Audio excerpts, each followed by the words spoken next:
Hello दोस्तों, welcome back to Computech with Alka. दोस्तों, आज के लेक्चर में हम देखेंगे हमारा नेक्स्ट टॉपिक जो कि है एचआर टैग के बारे में। एचआर टैग क्या है, इसके फुल फॉर्म क्या है? Horizontal rules. ये टैग एक्चुअली क्या करता है? ये लाइन को actually just like HTML page में ब्रेक्स का काम करता है, हम यहाँ पर ये बोल सकते हैं। It defines break in HTML pages and is most open display a horizontal rule, यानी कि हॉरिजेंटल लाइन आती है सेपरेशन के लिए जो हम लोग यूज करते हैं। ठीक है, तो इसका आउटपुट देखते हैं अभी हम यहाँ पर, हमें कैसे डिस्प्ले होता है। ठीक है, तो बच्चों देखो यहाँ पर इसमें एक बॉडी टैग लिया है यहाँ पर। सपोज कि आप ये मान के चलो यहाँ पर HTML हेड टाइटल सब कुछ लिखा हुआ है, डॉक टैग सब लिखा हुआ है। ठीक है, तो अब देखो बॉडी टैग के अंदर एक H1 एट्रीब्यूट लिया है जिसके अंदर हमने क्या लिखा है, हेडिंग 1, और एक P टैग लिया जिसमें हमने लिखा है पर्टिकुलर कोई टेक्स्ट लिखा है। उसके बाद हमने क्या कर दिया, HR टैग यहाँ पर डिफाइन कर दिया। तो HR टैग अब यहाँ पर क्या करेगा वो हम आउटपुट में देखते हैं। ठीक है, अब सपोज कि हमारा प्रोग्राम इतना ही है, अब इसको हम रन करके देखते हैं। तो आप देख सकते हो कि ये लाइन आ गई। तो ये हॉरिजेंटल लाइन क्या करे, सेपरेशन का काम कर रहा है। तो अब आप एक चीज और देखो यहाँ पर, सपोज कि मैं कुछ और स्टेटमेंट लिखती हूँ, सपोज कि मैं ये कॉपी कर लेती हूँ, एज इट इज लिख देती हूँ। अब फिर से यहाँ पर क्या आएगा, एक और सेपरेशन आ जाएगा यहाँ पर। ठीक है, तो आप देख सकते हो एचआर टैग हम पर्टिकुलरली इस पर्पज के लिए यूज करते हैं। तो ये क्या है, हॉरिजेंटल रूल जो कि सेपरेशन का काम करता है, हॉरिजेंटली लाइन देने का काम करता है। ठीक है, नेक्स्ट इसमें आता है प्री टैग। प्री टैग का मतलब क्या रहता है, जैसे कि आप लोगों ने कोई जैसे कि मैंने यहाँ पर डबल एंटर लगा दिया, तो बट वो आउटपुट में हमें यहाँ पर डिस्प्ले नहीं होता है। तो प्री टैग को हम क्या करते हैं, जैसे कि जो भी कंटेंट में जिस फॉर्म में चाहती हूँ, सपोज कि मैंने ये लिखा, हेलो अलका हाउ आर। अब मैं इसका आउटपुट देखती हूँ, तो मुझे इसका आउटपुट कैसे दिखाई देगा, पहले इसको रन करके देखते हैं। अब आप देखो इसका आउटपुट मेरे को जो मैंने लिखा था same as it is form में चाहिए, बट ये एक ही लाइन में आ गया। तो इसका क्या मतलब है, इसका मतलब ये है कि HTML सारे स्पेसेस को रिमूव कर देता है ऑटोमेटिकली। तो मुझे क्या करना है, इसको प्री टैग में लिख देना है बस। ठीक है, प्री फॉर्मेटेड जिसे हम बोलते हैं। ठीक है, तो प्री टैग में मैंने लिख दिया और अब मैं इसको डिस्प्ले करती हूँ, तो देखो आप एज इट इज उसी फॉर्म में लिखा हुआ आ रहा है जो मैंने वहां पे HTML में लिखा था। तो इसके लिए हम लोग ये प्री टैग को यूज करते हैं। ठीक है, नेक्स्ट इसमें एक टैग और आता है कमेंट टैग। कमेंट टैग क्या करता है actually, comment tag. Comment tag क्या है, ब्राउजर में कुछ भी डिस्प्ले नहीं करेगा, बट HTML का जो सोर्स कोड है उसको समझने में हेल्प करने का काम करता है। तो कमेंट टैग हम कैसे लिखते हैं, डबल ये एंगुलर ब्रैकेट स्टार्ट किया, एक्सक्लेमेशन साइन और डबल डैश। ठीक है, ये लिख दिया। जो भी मैं कमेंट के अंदर लिखूंगी वो मुझे डिस्प्ले नहीं होएगा। ठीक है, तो अब इसके अंदर सपोज मैं लिख देती हूँ we are using pre tag. ठीक है, तो मैं इसके नीचे मैं क्या कर रही हूँ, तो प्री टैग को डिफाइन कर रही हूँ। अब मैं कमेंट को बंद कर दूंगी। कमेंट को ओपन करने का वे क्या है, angular bracket exclamation sign and double dash. इसको बंद करने का वे क्या है, डबल डैश और एंगुलर ब्रैकेट को क्लोज कर दो। अब मैं इसको फिर से सेव करके रन कर रही हूँ, कोई भी चेंजेस नहीं है यहाँ पर, क्योंकि कमेंट एग्जीक्यूट होने के बाद डिस्प्ले नहीं करता है। कमेंट ओनली कोड में ही हमारी हेल्प कर रहा है कि ये लाइन आई है, इसका मतलब कि इसका डिस्क्रिप्शन है, कुछ ना कुछ लिखा हुआ है, डिस्क्राइब किया हुआ है। इसके लिए हम कमेंट टैग को यूज करते हैं। तो कमेंट टैग हम इस पर्टिकुलर इस चीज के लिए यूज करते हैं। ठीक है, अच्छा नेक्स्ट बच्चों, टेबल का टॉपिक है, मोस्ट इंपोर्टेंट टॉपिक है। टेबल हम कैसे ड्रॉ कर सकते हैं HTML के अंदर। ठीक है, तो अब हम यहाँ पर क्या देखेंगे, टेबल को ड्रॉ करना सीखेंगे। इसको मैं रिमूव कर देती हूँ। अब ये हमारा टेबल के सारे कंटेंट आ गए। ठीक है बच्चों, तो अब पहले इसको मैं सेव करके आपको इसका आउटपुट दिखाती हूँ कि हम क्या प्रिंट करना चाहते हैं।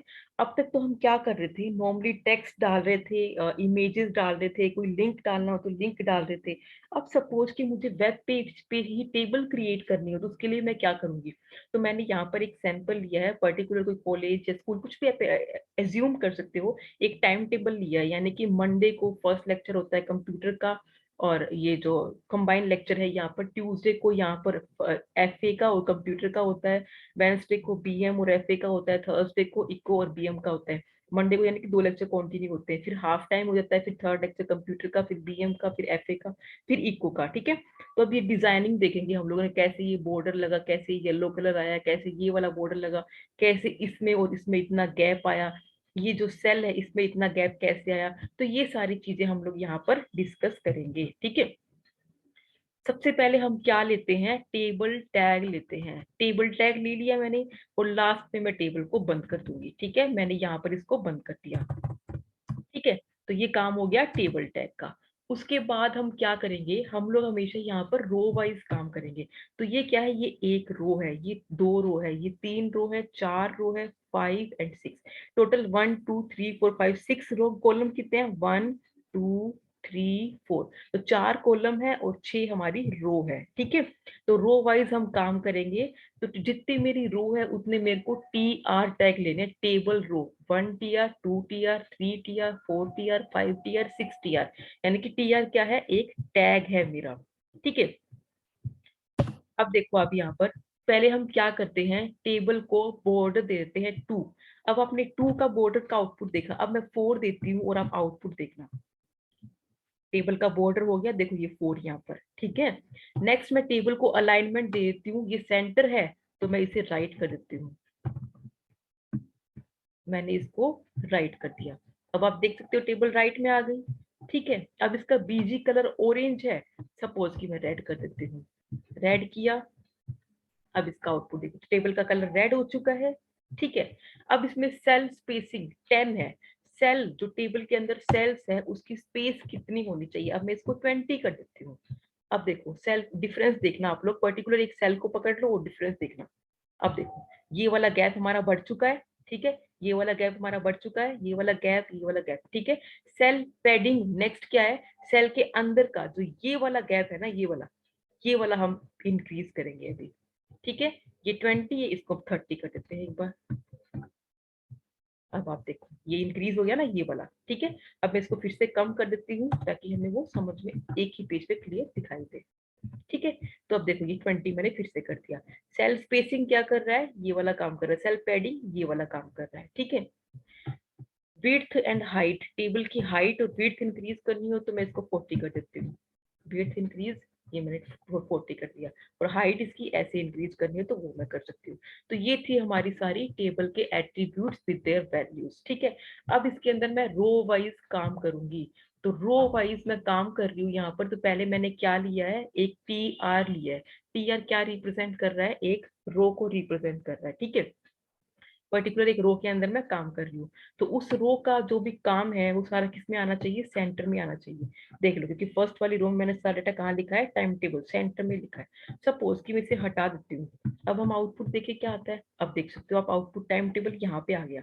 सपोज मैंने इसको हटा ही दिया, अब इसका बीजी कलर, इस टीआर का बीजी कलर मैं येलो कर देती हूँ। ठीक है, तो इसका येलो कलर यहाँ पर हो रखा है। ठीक है, ये अलाइन की एक बार आपको इसमें नीड नहीं है। ठीक है, तो अब आप देख सकते हो येलो यहाँ पर ये कलर हो चुका है एक रो का। ठीक है, नेक्स्ट ये मेरी एक टीआर रो थी, ये पूरा एक टीआर मेरा यहाँ पर कंप्लीट हो रहा है, तो यानी कि एक रो का काम मैं यहाँ पर कर रही हूँ। ठीक है, तो ये क्या है, टीआर का मतलब मेरी एक रो क्रिएट हुई है। अब मेरे को इसके अंदर डाटा भी डालना है, तो डाटा डालने के लिए टी डी लूंगी, जो कि किसको रिप्रेजेंट करता है, टी डी, यानी कि टेबल के डाटा को रिप्रेजेंट करता है। तो टी डी के अंदर सपोज कि मैंने एक बार ये हटा देती हूँ, टीडी के अंदर मैंने क्या लिख दिया, टाइम टेबल लिख दिया। ठीक है, तो टाइम टेबल, अब देखो मैंने यहाँ पर ये स्टेटमेंट लिख दी, तो पर्टिकुलरली एक रो के अंदर मेरा एक ही बॉक्स यहाँ पे आया है। तो अब मुझे क्या करना है, यहाँ पर इस रो को चारों कॉलम में कन्वर्ट करना है, यानी कि चारों कॉलम एक ही रो पकड़ ले। तो उसके लिए मैं क्या करूंगी, कॉलम को करना है तो मैं कॉल स्पैन लिख दूंगी। ठीक है, कॉलम को करना है, कॉल स्पैन लिखा, कितने रो को, कितने कॉलम को करना है मुझे, 4 को, तो 4 को कर दिया। और मैं इसको अब सेव करके रन करके देख सकती हूँ। अब आप देख सकते हो कि चारों के चारों यहाँ पर डिस्प्ले हो चुके हैं। ठीक है, ये हुआ कंप्लीट काम। अब इस टीआर को मैं फिर से अलाइन सेट कर देती हूँ, align is equals to centre. ठीक है, सेव कर देती हूँ और इसको रन कर, अब देखो ये सेंटर में आ चुका है। ठीक है, नेक्स्ट ऐसे ही दूसरा रो ले रही हूँ मैं, दूसरा टीआर। जिसमें हम लोग को क्या मेंशन करना है, मंडे, ट्यूसडे, वेंसडे, थर्सडे।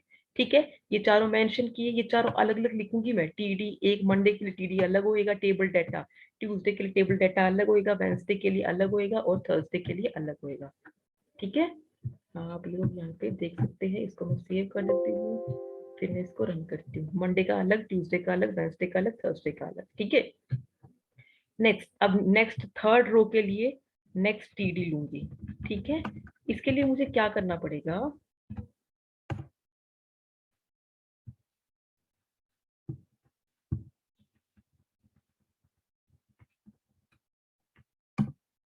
अब हम किस पे काम कर रहे हैं, अब बच्चों हम इस पे काम कर रहे हैं। ठीक है, अब सपोज कि मैं एक बार इसको हटा देती हूँ, रोज पेन को। ठीक है, अब मैं इसको रन करके देखती हूँ, तो मेरा स्टेटमेंट क्या आ रहा है, ये देखो, कंप्यूटर FABM इको। तो बट मुझे कंप्यूटर ये कंबाइन करना है और ये तीनों शिफ्ट करने हैं आगे यहाँ पर। तो उसके लिए मैं क्या करूंगी, अब मुझे रो को स्पेन करना है, यानी कि रो को कंबाइन करना है, इन दोनों रो को। तो ऊपर वाली रो में, यानी कि इस रो थर्ड में, TR जो हम काम करें, थर्ड वाले TR में इन दोनों को मैं मर्ज कर दूंगी। कैसे मर्ज करूंगी, TD जो मैंने डेटा लिखा है उसके अंदर ही करूंगी ना डेफिनेटली।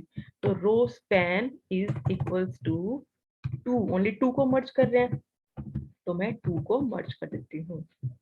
ये देखो, अब ये प्रॉपर आ गया मेरा।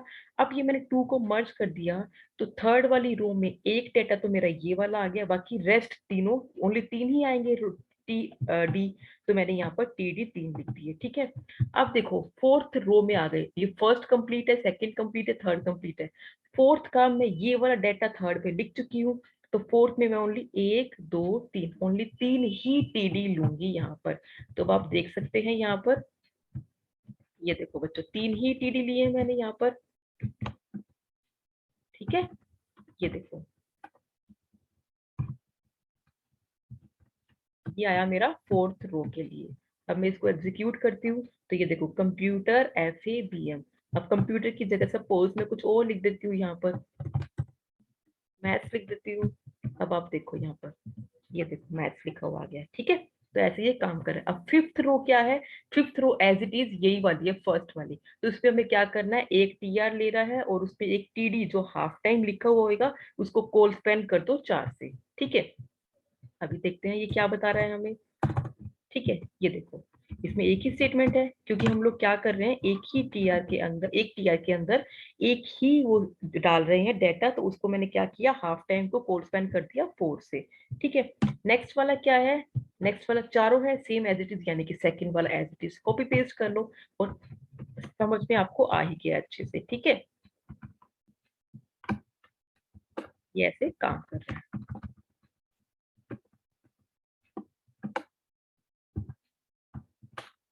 ठीक है, तो इसको मैंने सेव किया और यहाँ पे रन किया, तो कंप्यूटर BM FA इको। तो 4 डाटा मैंने यहाँ पर एज इट इज लिखे और लास्ट में टेबल को मैंने बंद कर दिया। तो समझ में आया बच्चों ये कैसे काम कर रहा है, टेबल को हमने कैसे डिजाइन किया, डिफरेंट डिफरेंट वे से आप लोग भी इसको एग्जीक्यूट करके देखें, ताकि आपका कॉन्सेप्ट अच्छे से क्लियर हो पाए। नेक्स्ट लेक्चर में हम ऑर्डर्ड लिस्ट के बारे में डिस्कस करेंगे। टिल देन आप लोग ये टॉपिक पूरा अच्छे से कवर करें। Thank you.